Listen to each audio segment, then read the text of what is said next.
Hello, and thank you for joining me on the Tradeshow Pioneers Podcast. I'm Krish, your host for this episode and the founder of Tradeshow Edge, a media publication and content studio dedicated to going behind the scenes on the trade show sector and helping unlock insights and best practices so trade show exhibitors can get better results at the trade shows they attend. Our guest today is Lisa Masiello, an award-winning marketing strategist, CEO of TECHMarc, a B2B marketing agency, and the author of two phenomenal books on trade show exhibiting. The first one being Tradeshow 411, an essential guide to exhibiting like a pro, and the second one being The Insider's Guide to Tradeshow and Event Management. Both phenomenal books. And I will say, Lisa, it's great to have you here. I think perhaps the best place to start would be with your backstory. You spent over 3 decades on B2B marketing, a sector that has evolved immensely in the last 30 years. Could you walk us through your career journey and highlight some of the lessons you've learned during different eras, alongside perhaps some reflections on some of the major changes in the industry over the years? Well, thank you so much, Krish, for inviting me. I'm so happy to be here today. Yes, as you said, I've spent 30 years in the tech industry, running corporate marketing departments, and trade shows were a huge part of marketing initiatives for the companies that I worked for. I worked for very large tech companies and some very small startups. And, trade shows were a great way to integrate all of our marketing activities into one program, one very effective program. Um, and so, during that time, I thoroughly enjoyed myself, loved the tech industry. It's very much of a roller coaster. You don't know from one year to the next, if it's going to be a very, very high or a low. The technology industry is constantly changing, and you have to like that change, or you won't survive because it's very volatile. I decided in 2014 to leave not to leave the industry, but to leave the corporate position that I had. I wanted to start my own business. I had, as I said, I had been in tech marketing for 30 years, and so I understood the industry. I understood the key players and what it took to be a successful marketer in that industry, and wanted to help other businesses do the same thing. So I started my own company, a marketing consulting company, TECHMarc Labs, and that was very interesting because, having been in the industry for so long, I thought I had all the answers. And the first day I started my business, I realized I didn't have all the answers. And I really needed the help of other people to, show me the way. And I think that was the biggest lesson of my career, that you really, earlier in my career, I was very driven, very self-driven, and I learned what I needed to know, and I helped, companies be very successful. But when I started my own business, I realized how much I didn't know and how much help I needed from others. And so, I sort of swallowed my pride and said, I need help. And I don't have all the answers. Can you show me the way? And other business owners were so helpful and so free in sharing the information that they had and the advice that they had. And that's really what I'm doing now with my books, with speaking at different events, with different women's programs that I'm part of. It's my opportunity because so many people gave to me. It's now my opportunity to, give to other people who are not as far along on this journey, this career development journey or this entrepreneurial journey.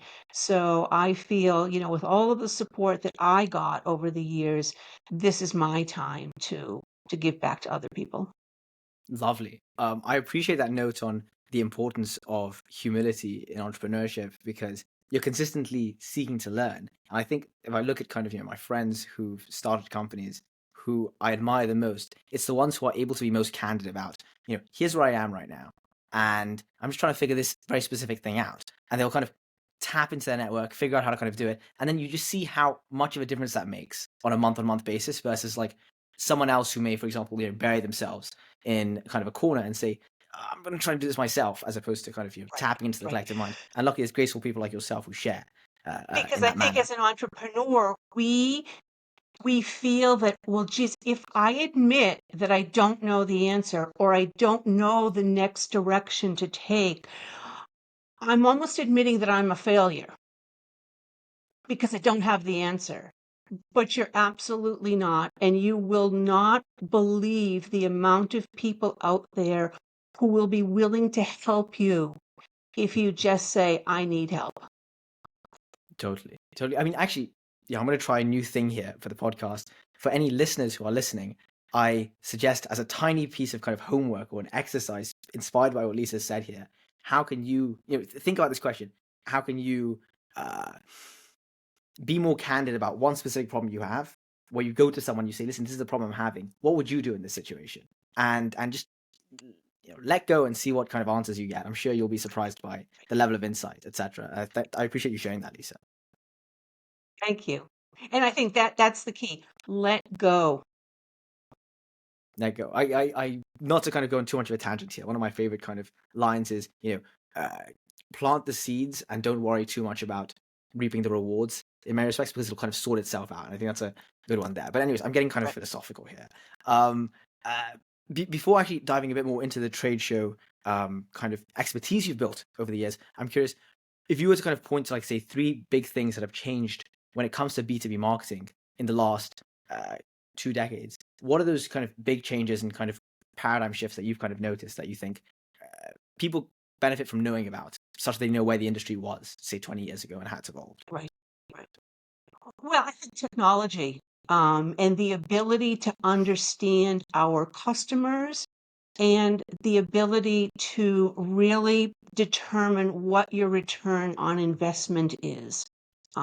So often back 20, 30 years ago, we didn't have the technology to be able to say, was a specific marketing campaign or a specific marketing activity successful?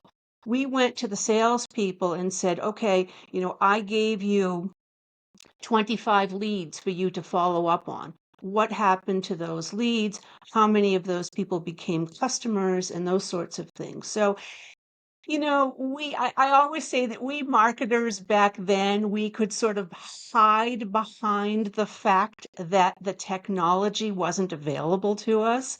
And we said that the campaign or the program was successful, but maybe if we had the real numbers, it might not have been as successful as we were saying it was.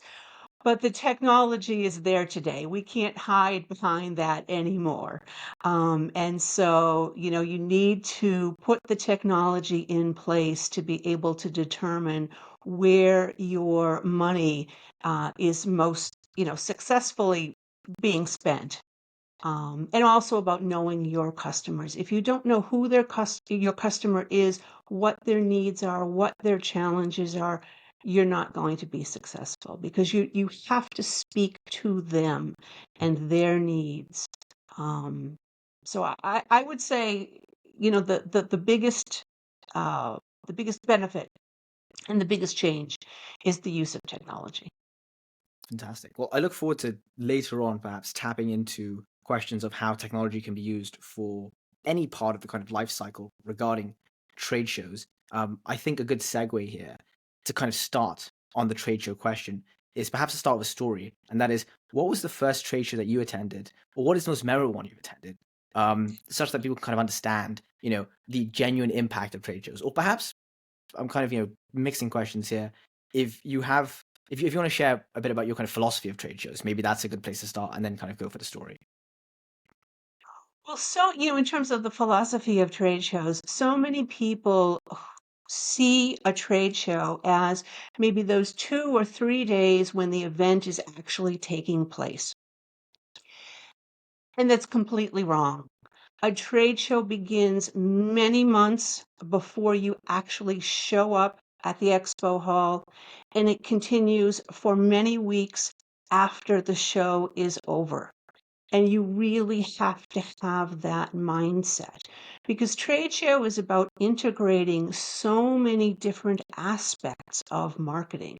You may be doing direct mail, different advertising campaigns, promoting your participation on social media.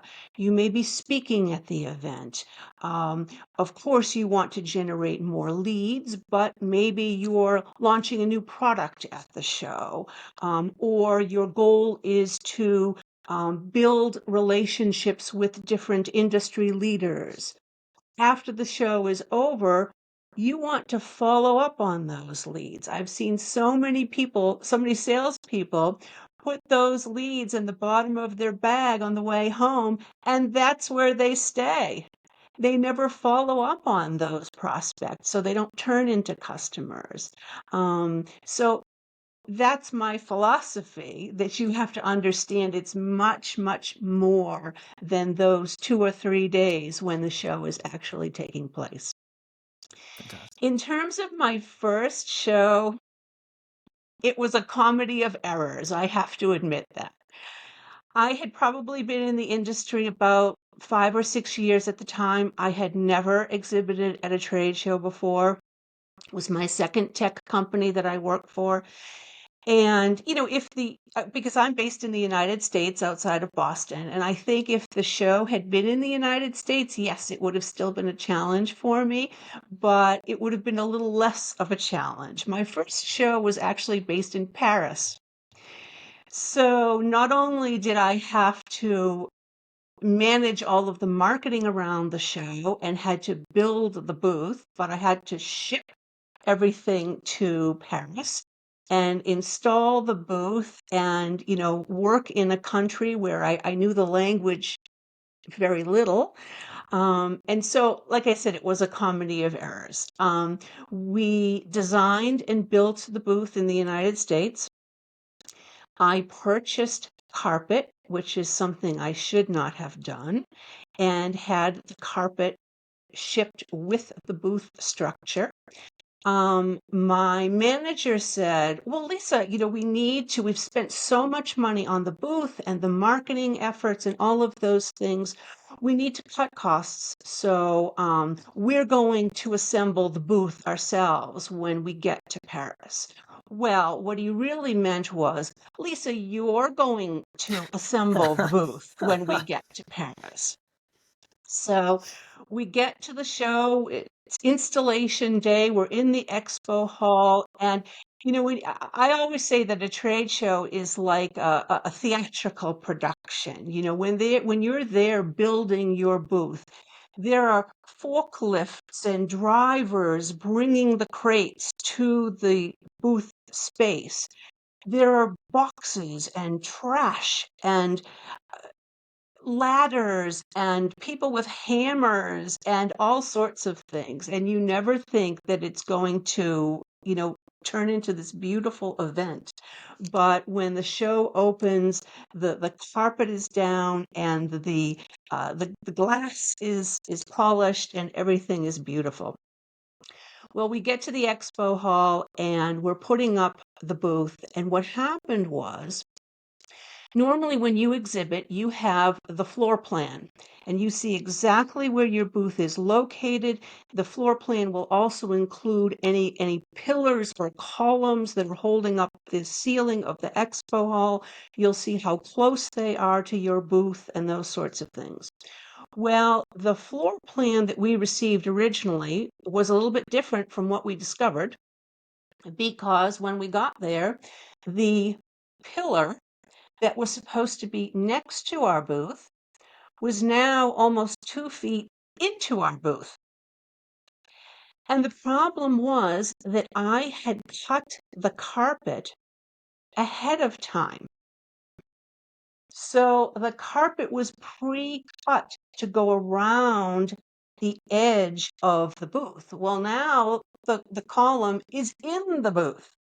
So I have to cut more carpet, plus I have a hole over here where the carpet had already been cut. Wow.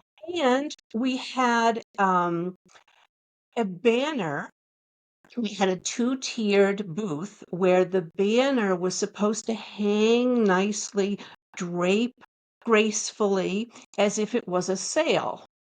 Well, now that the booth structure had to be moved and repositioned, this nice draped sail had to hang at a very sharp angle. And I didn't know what I was going to do. We got it up there. We rented some plants, large plants for the hole where the carpet was supposed to be, but now wasn't. And like I said, it was a comedy of errors.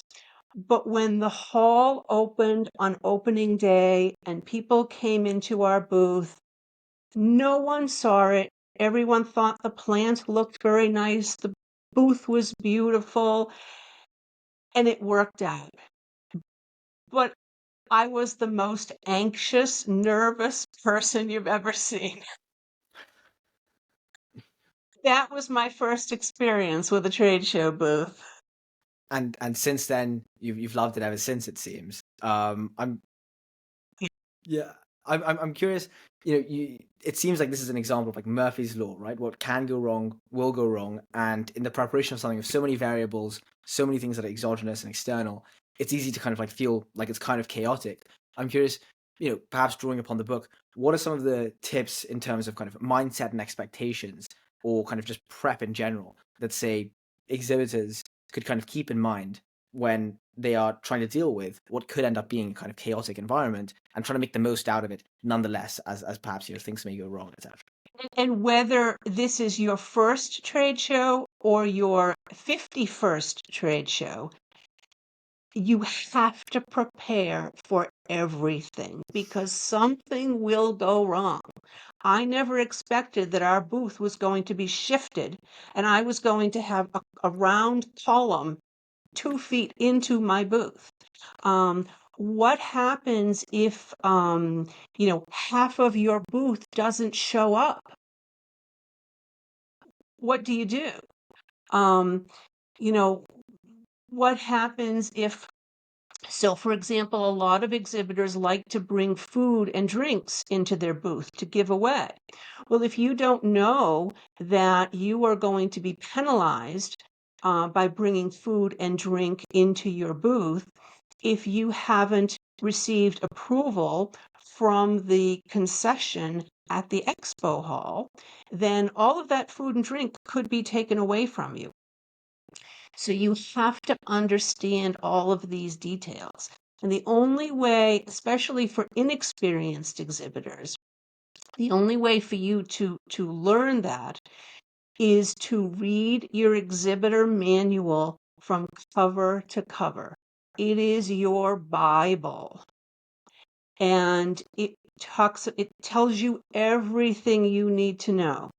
It tells you when and where and how to order your electricity and your carpet cleaning, if you're going to have your carpet cleaned, furniture that you might want to rent, plants that you want to rent, if you're bringing in anything that could be flammable, expos that have vehicles or motorcycles or boats in the expo hall. There are special things that you need to know about that. So the exhibitor manual is your Bible, and read it from cover to cover. It has such important information. Are there any specific areas within the exhibitor Bible that you think tend to yield extra insight, or kind of like patterns to look out for a trade show exhibitor? Things. So the first thing is if you are able to put all of your materials, your booth, your promotional products, your product literature, all of those things, if you are able to get those to the show ahead of time, your best bet is to deliver them to the pre-show warehouse or the advanced warehouse. And that's where all of the exhibitors will ship their materials and have them stored in preparation for the show decorator to then move all of the materials to the convention center or the expo hall. You can save a lot of money if you are coordinated enough to get all of your materials to the advanced warehouse. If you don't have enough time and you have to ship everything to the expo hall, then you're going to pay a lot more money than if you were able to send it to the advanced warehouse. The other very, very important item is that all of the items that you may want to rent, like I said, electricity, internet for your booth, any additional furniture, any plants, if you want to hire the team that will install your booth and dismantle your booth, those sorts of things, they have fixed rates, but they have an advanced rate or a pre-show rate. So if you, let's say, for example, if you want to purchase your internet and your electricity, and you get the form out of your exhibitor services manual, if you submit the form usually about a month and a half before the show, you can save 20, 25, 30% on some of these services if you order them after the deadline, and the deadline might be 2 to 3 weeks before the show starts. If you order them after the deadline, or you wait and you order them at the show during installation, the price is going to be much, much higher. So watch all of the dates, the deadlines in that exhibitor services manual. It will save you so much money. Fantastic. So before actually continuing on the tips side, I jumped the gun at the beginning. I wanted to get a bit of a basics kind of 101 on trade shows themselves. And I asked about the story because I was so excited about the story. So we'll just kind of, if it's okay, just zoom out a bit and start with why, right? So for example, a marketer is looking at the strategies that are kind of available to them. They may consider, for example, just so many areas in digital marketing, right? We tend to forget the importance and value of trade shows. And so I'm wondering, when you're kind of thinking about where it fits within the marketing mix and why trade shows are important, what is your kind of what is your answer to that?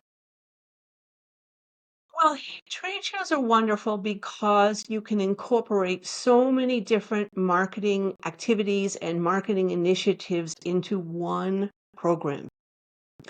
And because you have so many people in one location at one time, and they're all either within a specific industry or they're interested in a specific subject, whatever the case may be, you have a captive audience there. So many people, especially in the business to business community, salespeople make calls every day to businesses trying to talk with someone or generate a lead, and they get blown off. People don't answer their telephone anymore and respond to email, so they're blown off.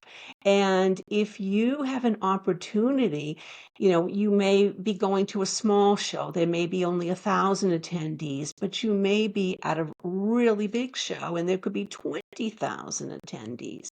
If your objective, and that's the first thing you have to look at, what are your business goals and objectives? All of your marketing activities, no matter what you're doing, all of your marketing activities should be focused on your business goals and objectives. And the trade show is the same way.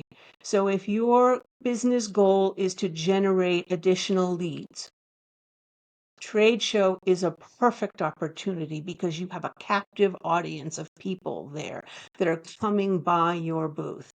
If your objective is, if you're new to the industry and your objective is to meet people at the large, well-known businesses within that industry, perfect opportunity because those people will be there. They may have booths themselves or they may be speaking at the event, and you can, meet them. They can't blow you off on the telephone. You're right there in front of them. So there are so many opportunities that a trade show brings an exhibitor. Fantastic. And what are the particular types of firms that you think should pay more attention to trade shows versus others? It really runs the gamut from small businesses to the biggest businesses, and it runs the gamut across industries. I think it's really trade shows are very popular within the B2B industry, as I said, because so many people can blow them off. And this way they have a captive audience. Um, it really depends on your business. Let's say, for example, you're in the food and beverage industry and you sell, you have a food product or a drink product, and it's something that you need people to sample. Trade show would be perfect for you. If you have a product that has a long sales cycle and it's really not something that your salespeople can be successful at, if they're just making telephone calls or they're trying to go and meet the client.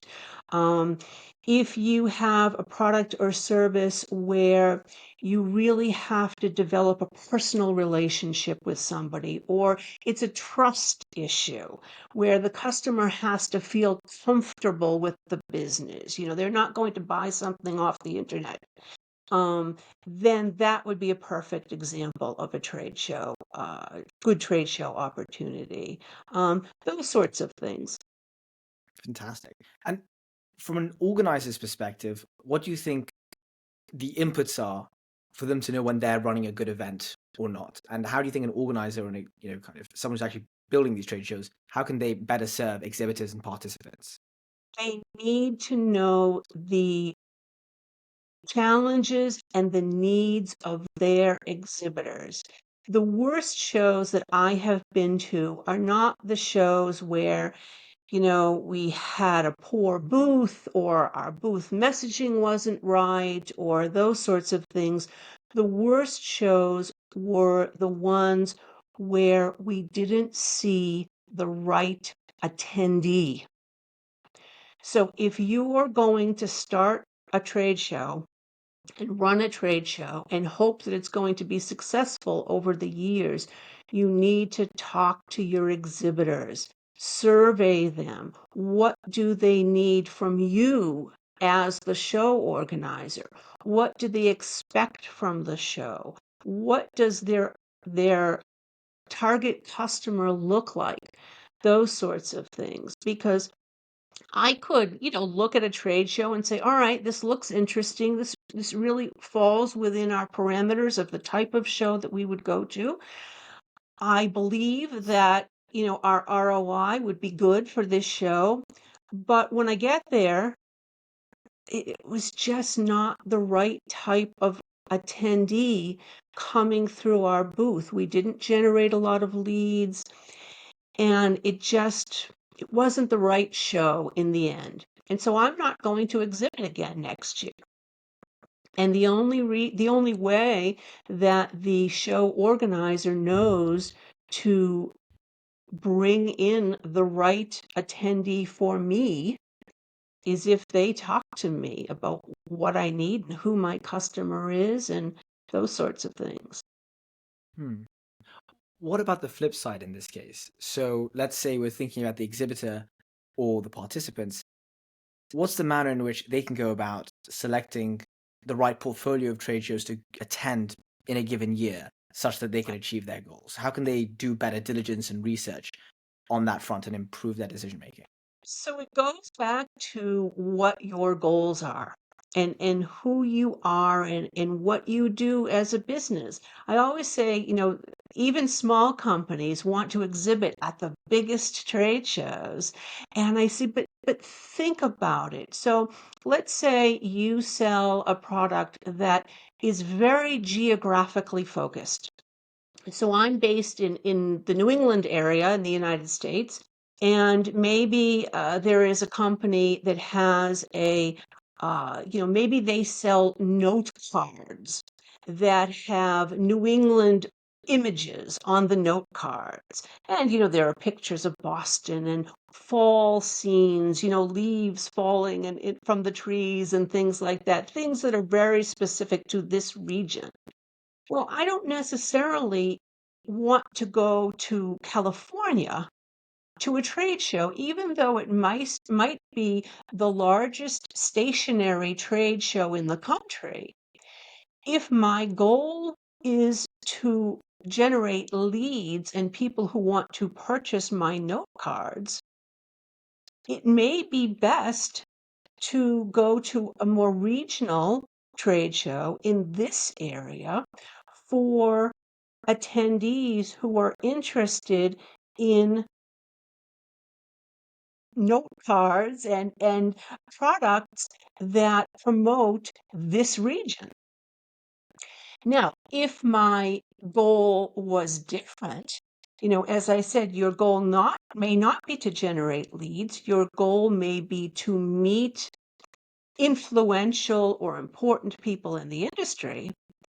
Then I may rethink my trade show participation because, yes, the larger show is going to have more of the influencers and the key people in the industry. So in that case, I may want to attend. I may not want to exhibit and try and get on the radar of those people and those businesses. So again, it really comes down to what my goal is as an exhibitor. And what is my budget? Do I have the budget to fly my booth staff halfway across the country and build a booth or rent a booth? Or could I do it a little bit closer to home? If this show is new to me and people are saying, "Oh, this is a great show, you have to exhibit, you have to exhibit."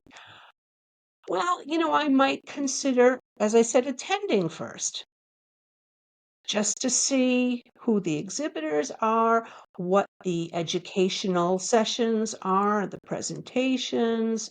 Do I get a good vibe from the show? And if I do, then maybe I'll exhibit next year. So it's all based on your goals, your budget, who the attendees are, all of those sorts of things you have to take into consideration. Very interesting. I'm wondering, what does the internal process tend to look like for, I'm sure it varies across companies, but for thinking about trade shows in terms of like, so you've described to a certain degree what best practices could look like. I'm wondering at the moment, what have you seen tends to be the case, and what is like the difference between what could be and what is, if that makes sense? So often it's, we're going to be launching a product in 2 months and we need to get out there and tell people about this product.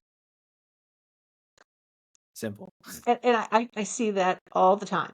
So then, the person who's in charge of the marketing department, they just sort of sit there and shake their head and say, this is not the right way to do it, but okay, if that's what you want, that's what we'll do.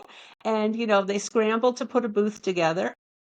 And they scramble to get their staff together and their marketing activities. And then because they have so little time, often they don't do the pre-show marketing that they should be doing. And so, and then maybe the sales people might send out an email to their prospects currently in their database saying, we're going to be attending this show. If you're going to go, stop by the booth. But that's in the best case scenario. It's They'll usually in the worst case scenario, it's usually last minute. Somebody in management says, "Oh, I found out about this show. I think we need to be there." Or we're going to be launching a new product in 2 months. We need to go to the show. Okay, very interesting. Would you recommend in that case? So, for example, the most interesting thing, one of the many interesting things. So, one of the really interesting things you said was this idea of scoping out a trade show before you decide to exhibit, and that's essentially you're playing a long game there. Insofar as what's our broader portfolio of trade shows, How do we ensure we have the right type of knowledge gathering as surrounding the trade shows, so we know that, one, we're making the right investments, but then two, we can optimize accordingly in terms of getting the most out of it. I'm thinking to myself, are there companies that tend to have one person who is head of kind of, trade show selection, or is it more kind of ad hoc and dispersed typically? And what do you recommend of those two? Usually it's a consensus. Certainly the marketing manager or the director of marketing, the CMO, they will have trade shows on their marketing plan for the next year. But then they will sit down with the rest of the management team, certainly with the VP of sales, to say, okay, what is our product line or our product development going to look like over the next year? What are the business goals for the company? Is the company, are we just, is it business as usual and we're just going to plod along? Or are we looking to, really have a presence in the industry? Are we looking to make any acquisitions over the next year? Are we looking to be acquired? That's something as well. Not all companies are looking to generate leads at the trade show. So usually it will be a consensus, I would say, but a lot of times there is push from others, from the VP of market or from the VP of sales, um, who says, we need to generate more leads. We need to go to this trade show. And then depending on the marketing person, whether they're a little bit more junior person or they're a CMO, they may feel like they can push back and say, let's take a step back. Let's think about this. Why are we going to the show? Where is this show taking place?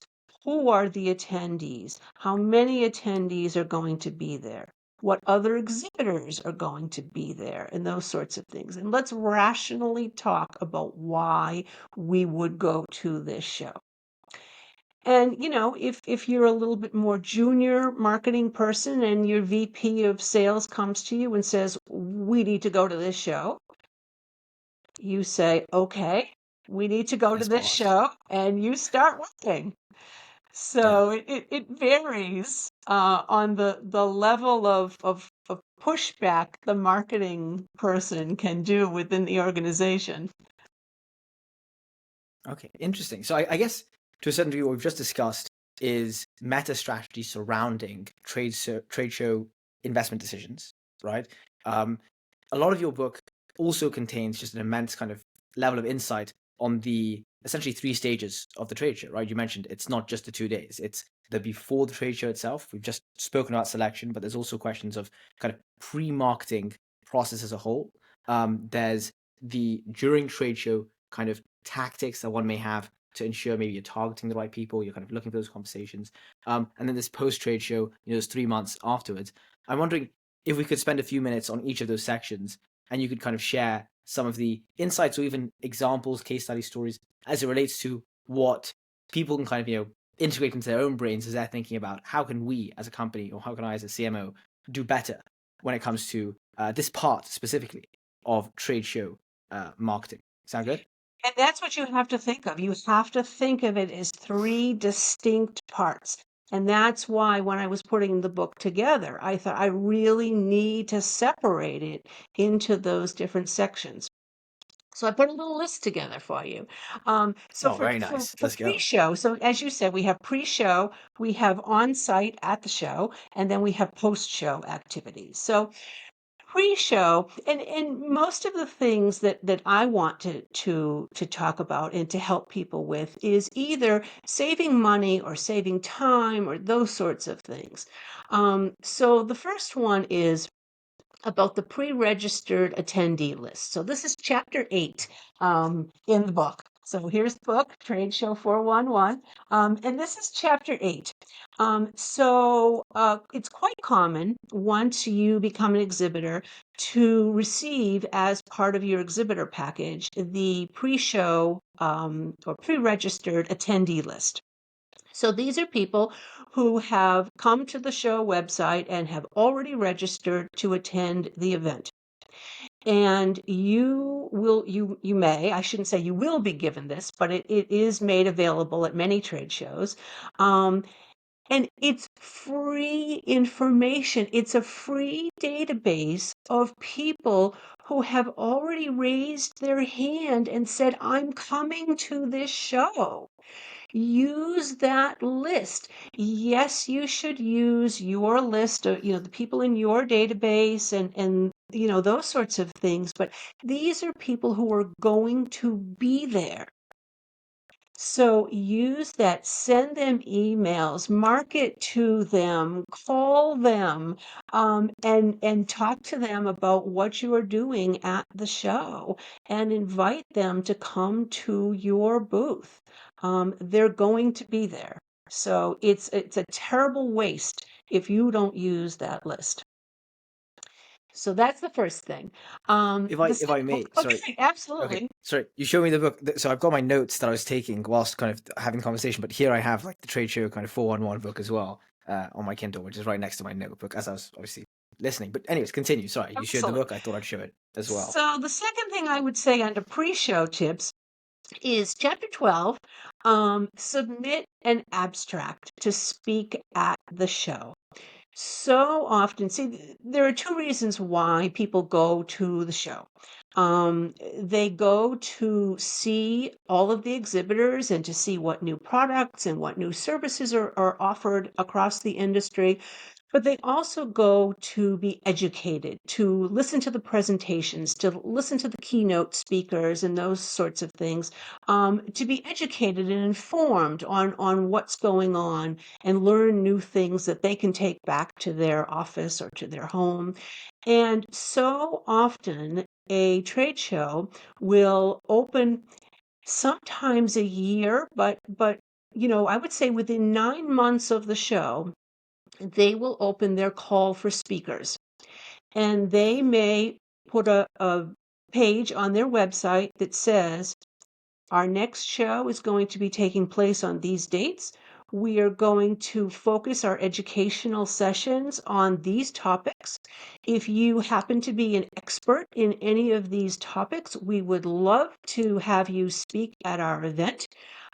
Please fill out this form and tell us what you would like to speak about.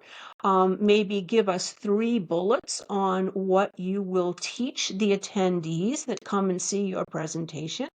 And in many cases, this is free to exhibitors and even sometimes to non-exhibitors if you want to speak but you don't want to be an exhibitor. And if they select your presentation, they'll give you a presentation slot. If it's a popular topic, they might even give you 2 presentation slots.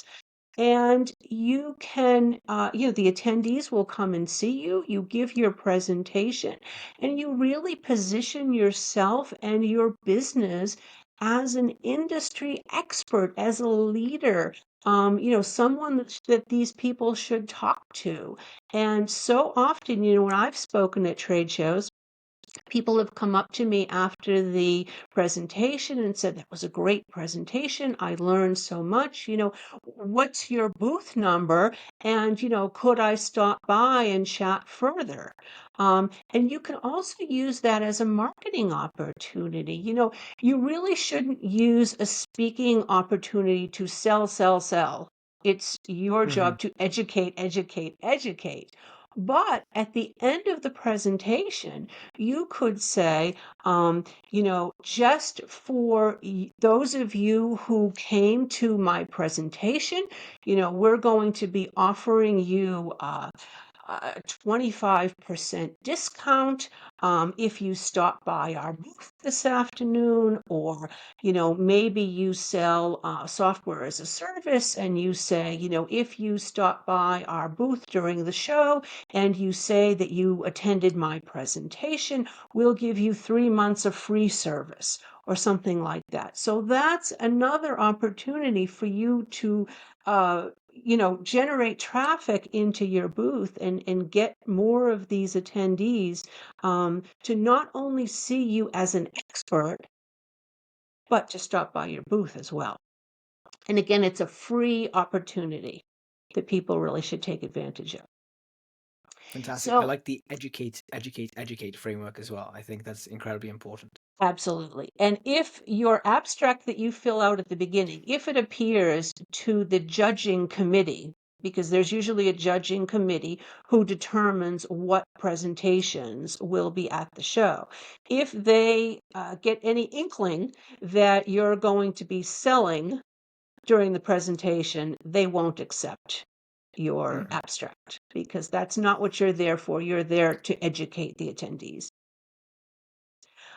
So let me see. The next section is the on-site tips. So what are some of the things that we should remember when we're at the show?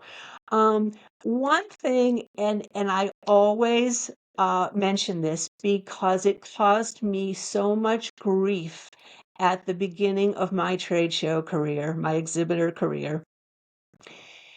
You have to understand that the fact, and this is getting very technical now, we're sort of getting into the weeds here a little bit. Shipping and drayage are two different things. And if you don't know that they're two different things, you could really do a number on your budget and really blow your budget out of the water.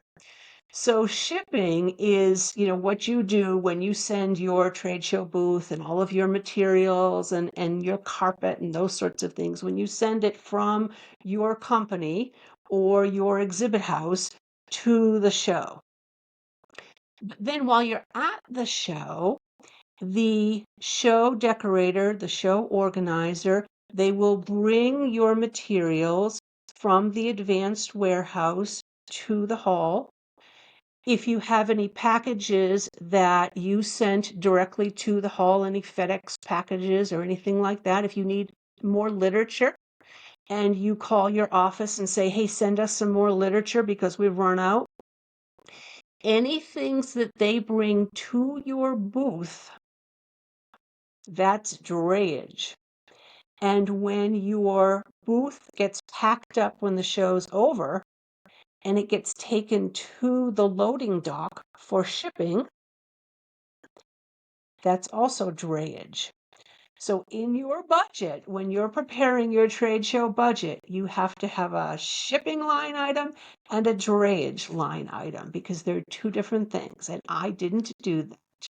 So when my boss said, how much is the shipping going to be?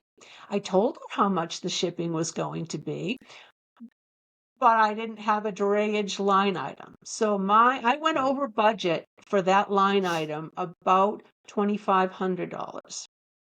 So it can be a very costly expense if you're not prepared for it. So I always include that one. And the next one is when we're talking about on-site at the show, don't forget your existing customers. So often we go to trade shows, as I said, to generate leads, to bring on new prospects and new customers. But we forget our existing customers. Show your customers some love, especially if you have customers that, buy your products and services over the internet that you never see or you very rarely see. If you have a trade show, let's say in, New York City, and you have some customers in New York.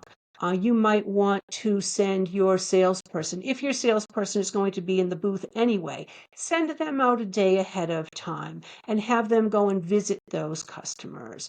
Or set up a dinner one night during the trade show and invite your customers from that area. Or rent a hospitality suite and invite them to come over. Show your existing customers some love.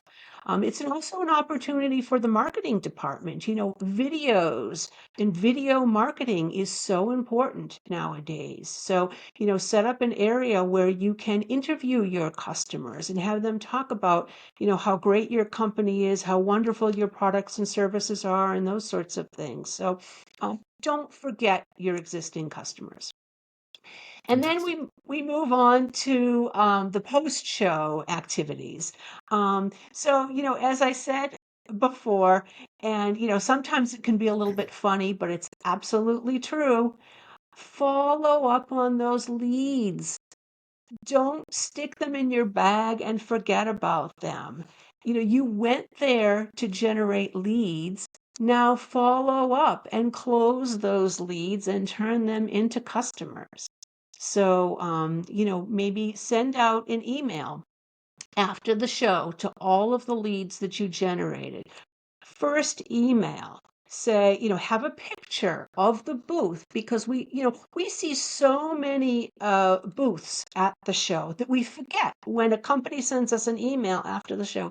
Oh, what did they have? What did their booth look like? I don't remember. Send them an email. Put a picture of your booth and your booth staff in the email and just thank them. We had such a wonderful time exhibiting at this show. We so enjoyed meeting everybody. We wanted to let you know the drawing that we had for this product. We're so excited to tell you that, Joe Smith from XYZ company won this. And, we had a great time and we hope you did too. Then a few days later, they get another email. It's a little bit more salesy and it has the name of a salesperson. So the emails get a little bit more salesy, and then we start calling. So the salesperson, this is a great opportunity because now with your initial email, you've warmed up the prospect or the lead. And so then they remember, oh, I remember that company. And then the salesperson calls, and it's a much more warm call because he can say, hey, this is Joe Smith from XYZ company, and we were so happy to have you visit our booth at the show. Wanted to tell you about some of the great things that we're doing now and the new products that we have coming out. And, we'd love to set up a time to meet further with you. So it's a process. And we can't forget to manage those leads and close those leads successfully.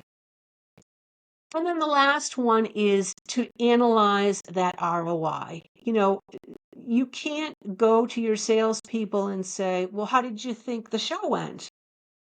And the salespeople say, oh, it was great, or, oh, it wasn't really that great. That's not the answer to how the show went. The answer is you need to sit down and how many leads did we generate? How many leads did we close? What was our original estimated budget?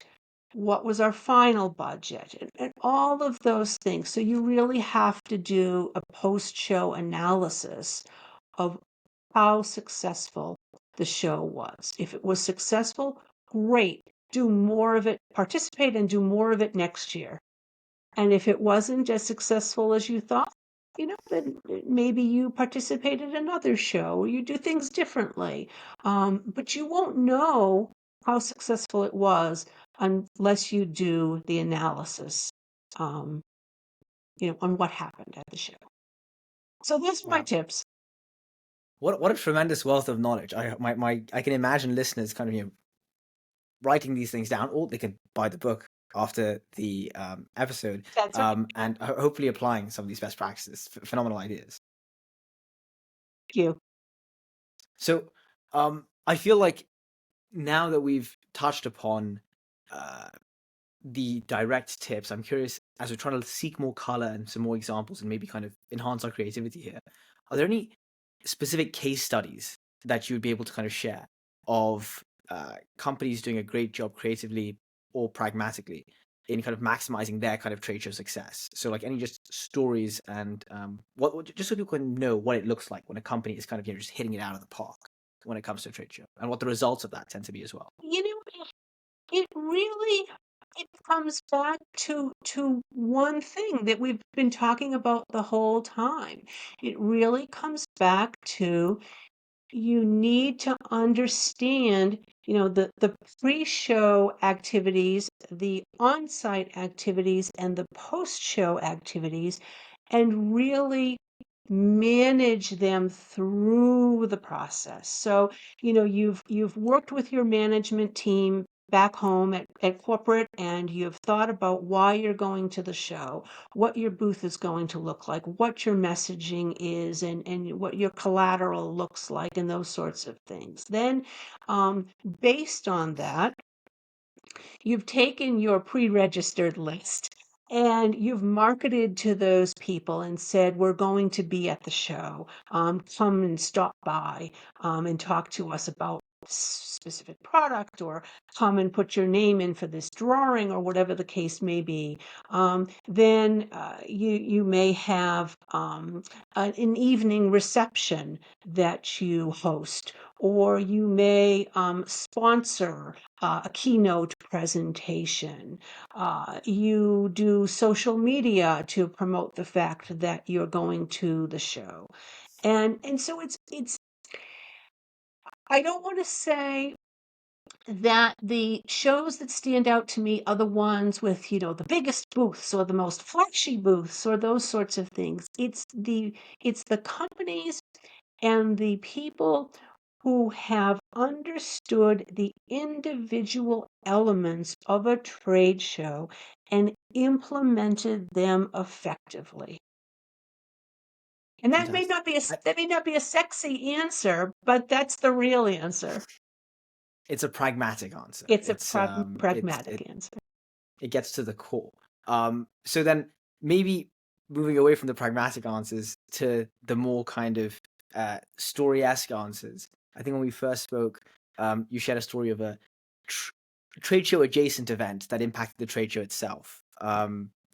If you recall what I'm kind of alluding to here, I'd love if you could share that with the audience, just so they know that it's not just about the kind of core trade show itself, but there's activities surrounding it. You mentioned, for example, customer visits, but also other such things that, maybe get us out of the frame of direct ROI and get to see, our industries as places where other humans kind of exist as well, right? Absolutely. And that's really why we want to go to trade shows. The trade show industry took a huge hit over the last few years with COVID. And so now everyone is going back to trade shows because they want that human interaction.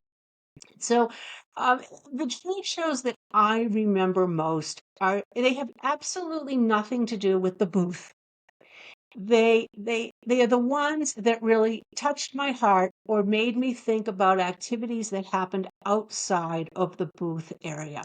So the one, when anybody asks me this type of question, the one that immediately comes to my mind, and it was so long ago, I think it was in 2009, but I remember it to this day. Back in 2006, Hurricane Katrina ravaged New Orleans, Louisiana, and it just devastated the city.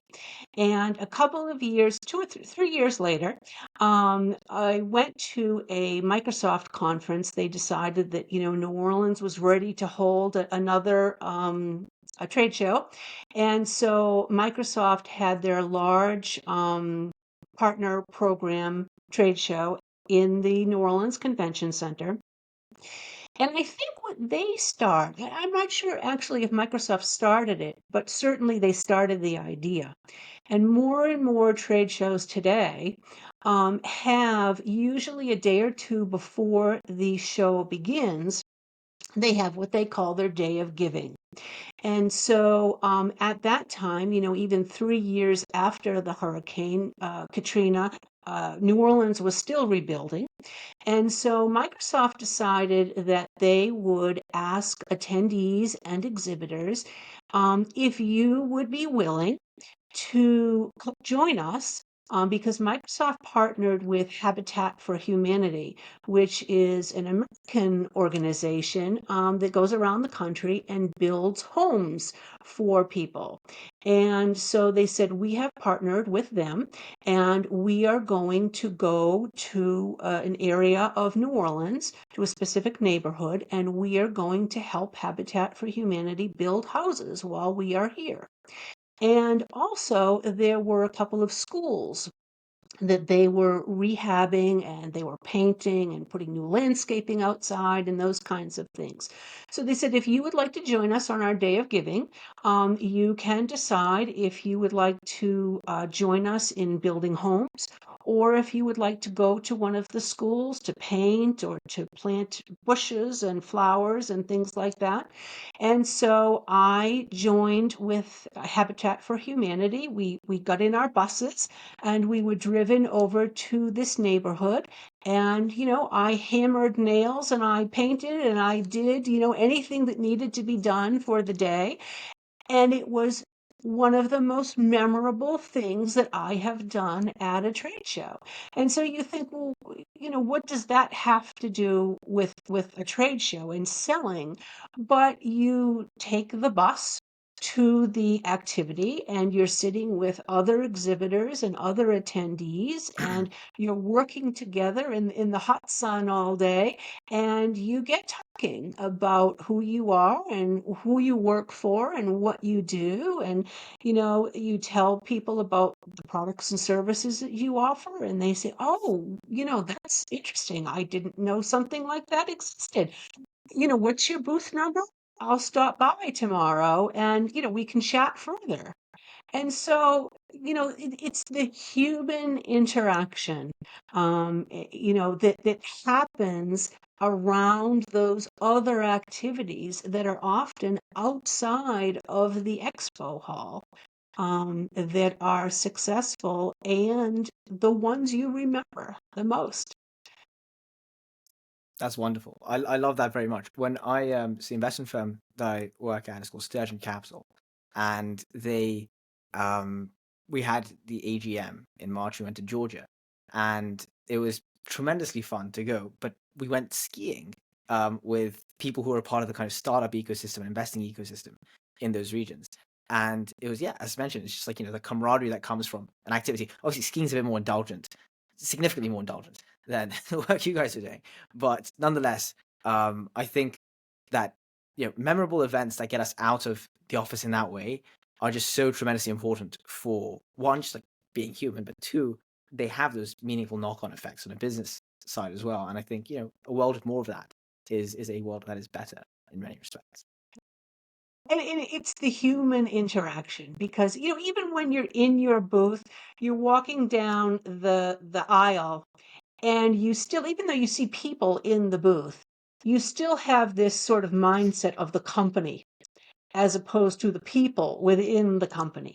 And so these Yes. activities give us an opportunity to meet each other one on one and develop that personal relationship before we ever start talking about the business or the products or those sorts of things. Definitely. And that tends to be the kind of seed and foundation for longer term collaborations, partnerships and such, not just kind of sales relationships, but also maybe longer term sales relationships as well. Right. So it's incredibly important. I will ask the final question regarding trade shows, and then we'll ask a kind of personal question towards the end, which I think you'll enjoy. And that is zooming out a bit and thinking about the organizations that are involved in the trade show industry. You mentioned the kind of exhibitor's manual / guide, which contains essentially a list of service providers and other such folks. There's, for example, the people who actually arrange the trade show themselves. There's the location of the trade show. There are people who maybe do marketing services related to trade shows. I'm curious if you kind of were to describe the kind of orchestra of it all. This is more from a kind of curiosity perspective. Who are all of the different players that, like, what is a map of the different players that exist when it comes to making trade shows happen? And if you have one or two kind of examples of companies to take a look at or learn about or kind of research on that, would love to hear about that as well. Well, you're right. There are so many different players. And so that's what an exhibitor, a new exhibitor, has to sort of figure out and try and see who all these people are. So you have the show organizer. Well, you have the expo hall or the convention center. So the people that run the convention center. Then you have the show management. So those are the people who are in charge of the show and running the show and marketing to the exhibitors, getting the exhibitors to come, getting the attendees to come, and those sorts of things. Then you have the show decorator. So the show decorator is the one that goes down onto the expo floor and they map out where the booths are going to physically be located. They have the staff that will help you if you need to have your booth installed and dismantled. You submit your paperwork to them and they will help you do that. Then you have a number of different vendors. Now, you have to use all of their vendors. You can use any vendors you choose for, different services like plants and furniture and all of those things.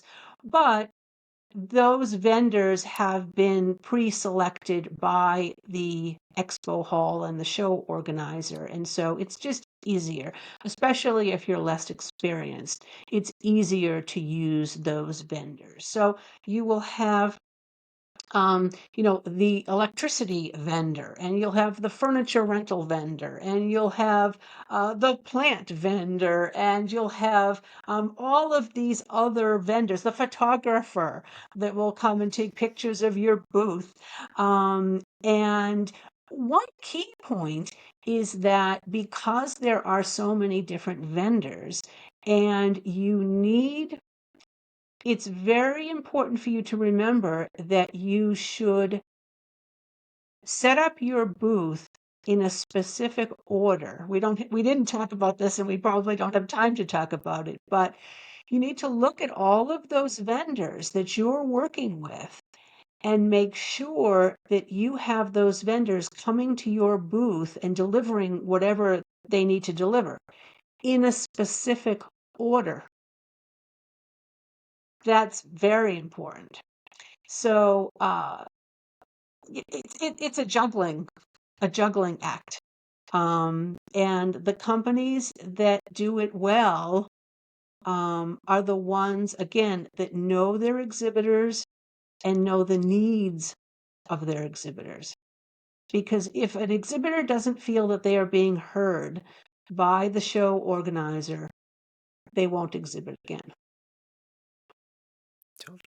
Well, I appreciate that. I think, as you alluded to the end, it really is a kind of mass act of choreography that has to go into it. And I feel like you've genuinely given people, if it is choreography, some great dance moves that they can kind of, give different participants in the dance to make a kind of, wonderful performance.